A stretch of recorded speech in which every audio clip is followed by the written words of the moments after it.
Hello guys, welcome to this video. In this video I will show you a Python script which can download Reddit videos very easily. Uh, so it's a Reddit video downloader script that I developed inside Python using an open source module which communicates with the Reddit API. So what you need to do, so if you open Reddit, simply go to the post where the video is present and simply copy the address. So this simply copy the URL. So we need to download this video. So simply paste this inside the script. As soon as you paste it, so let me run this Python script. So as soon as I run this Python script, on the left hand side you will see the video will get downloaded.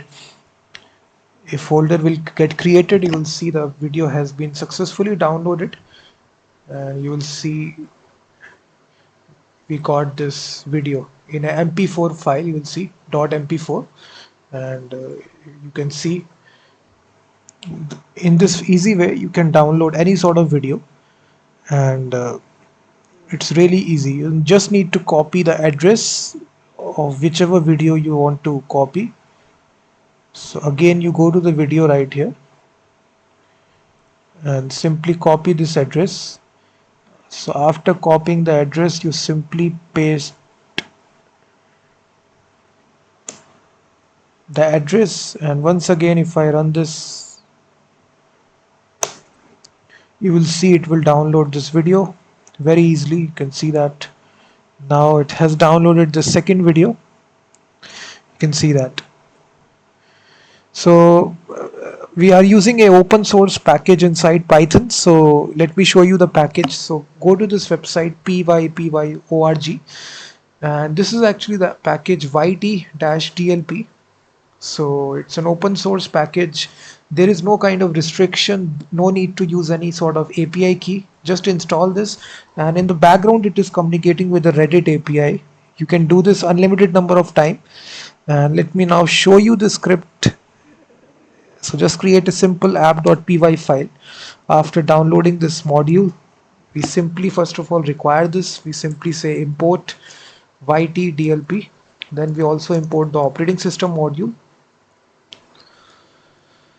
And then here we specify the video URL. So here you just need to paste the URL of the video that you want to download. Simply paste it. After that, here you need to specify the output name, which will contain the title and the extension of this. So we will create this downloaded underscore videos folder. Inside this we will see the title of the video. After that, we need to create the folder. For creating the folder, we use this operating system make directories. We create this directory. After that, we specify the options that needs to be passed. So here you can actually control the quality of the video. So it contains three options in this JSON object. We first of all the output template, then we have the format of the video. So here you can specify which quality of the video you want. So I'm specifying here best audio quality and best video quality. And then the third option is the extension. So we want the mp4 video. So after that, we just download the video like this ydl. It contains this download function, and then we specify the video. So this completes the script. Really easy script. You can see only 10 lines of code, and once you get the script here, you can just execute this, and you can see it will download this. So with this module you can make awesome applications such as Reddit video downloader. The user will submit the URL and your application will download the video. So it's a very good module. I personally tried this works really good, unlimited number of time, and there is no kind of restriction of putting an API key. It downloads your Reddit video very easily. So thank you very much for watching this video, and also check out my website freemediatools.com, which contains thousands of tools.